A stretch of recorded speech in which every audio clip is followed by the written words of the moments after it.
I apologize for this video in that I'm not going to be looking at the camera because I need to look at my laptop right here. Hear the Voices by Shyla. That's me.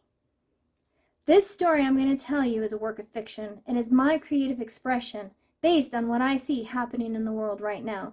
This is for entertainment purposes. This story is our story.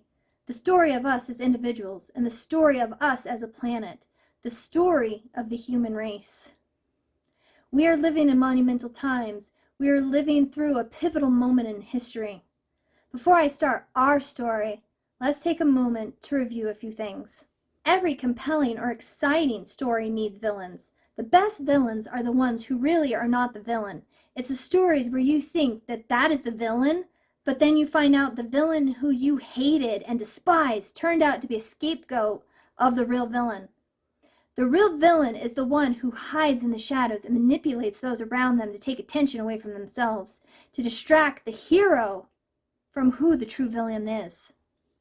A good villain challenges the hero. A compelling antagonist challenges the protagonist to push them to the point of breaking, but they don't break. It only makes them stronger. A good villain pushes the hero to become stronger, to push them past their limits, to trigger them. A good villain causes the people to band together to stop the evil. Let's talk about villains many of us know. In my opinion, one of the best villains from pulp culture.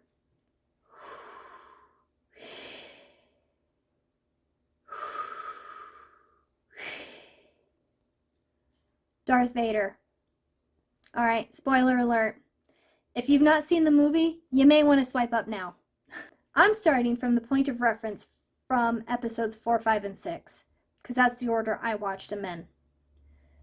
Darth Vader, we have a villain you love to hate. He's the most evil and vile of characters. He committed the big G, like what's happening right now on our planet. He wiped out a whole group of people, children included. Our hero, Luke, we know is destined to fight, to battle the villain. In episode 5, they face off, and the hero finds out a shocking truth. Okay, here's a spoiler if you're still with me. Plug your ears. The villain turns out to be the hero's father. That moment of truth shifts our hero's perspective.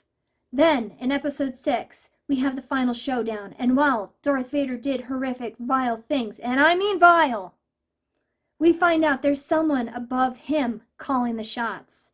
Then later, when episodes 1, 2, and 3 come out, we see how he was manipulated, brainwashed, and controlled by the evil villain using Darth Vader's own insecurities and fears against him into becoming the villain.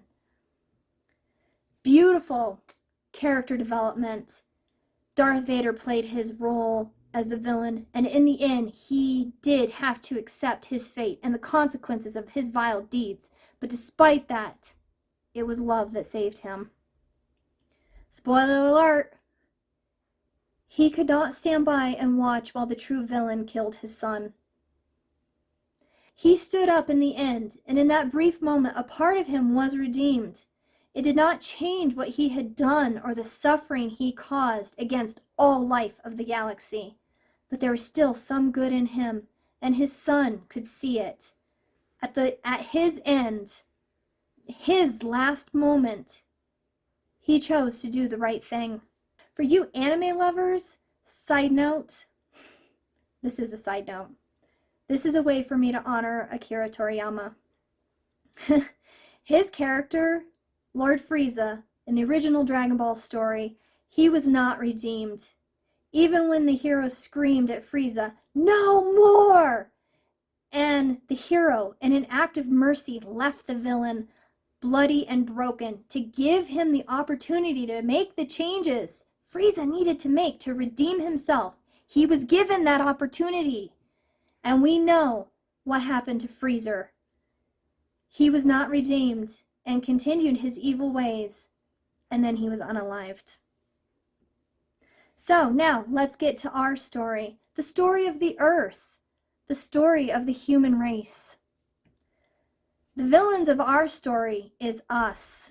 Our beliefs, our values, our skin color, we are just too different. My neighbor, my coworker, that homeless person, that addict, that guy, that single mom on welfare, that person with a disability, that person who looks a little different than me, that person whose beliefs are different than mine. You are all the villains. You are the villains, and I need to fight you. The end times, Armageddon, the apocalypse, the darkness, the ascension, the rapture, Christ's return, the Antichrist, Christ consciousness, the Antichrist consciousness, the New Age, the devil, the age of Aquarius, the dragon, timeline shifts, aliens, let's not forget the ETs, are coming back. People are waking up, the awakening, the return of the red and blue Kachina, civil war, World War III. All these beliefs are so different, but they really are all just words people use to understand their world and to give a voice to what they see. We're not so different.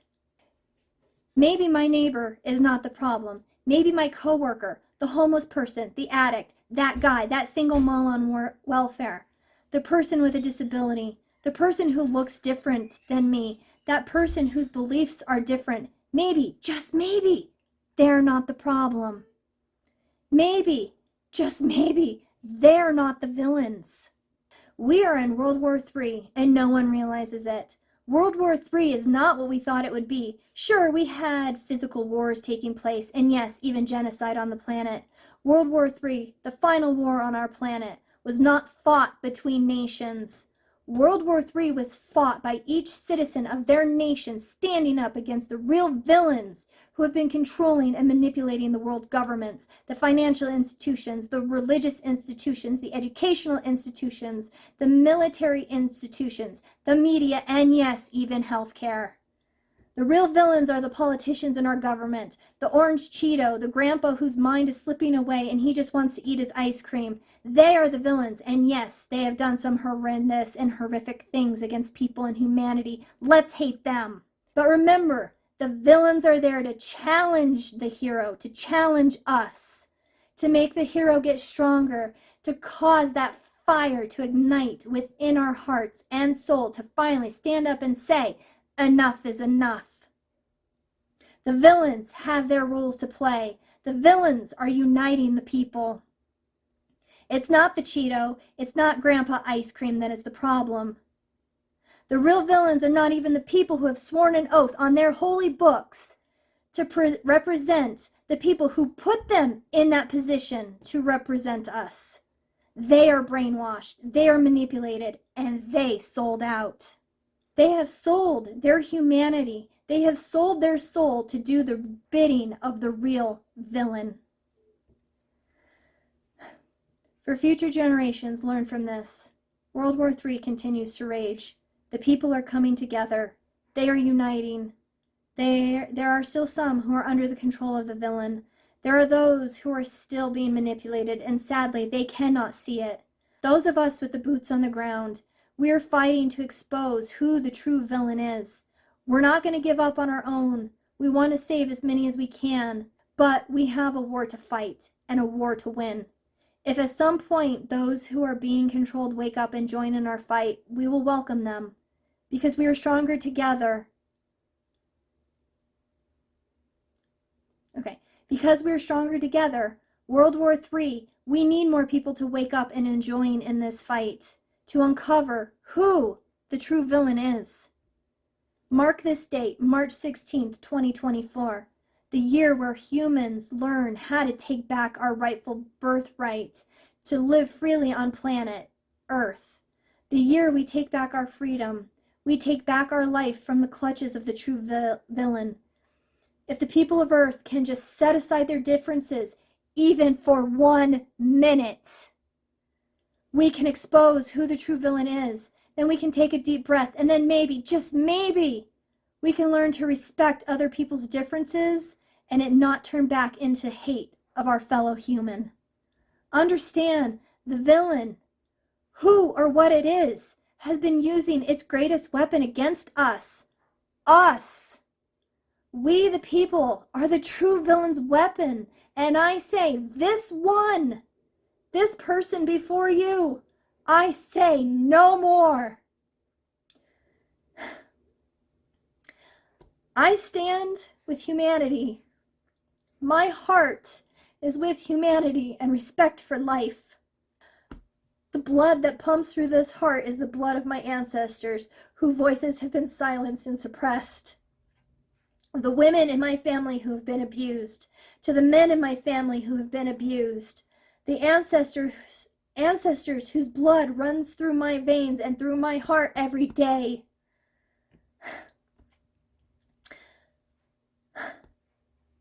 My German ancestors, my Italian ancestors, my Slavic ancestors, my British ancestors, my Scandinavian ancestors, my Spanish ancestors, and yes, even my French ancestors.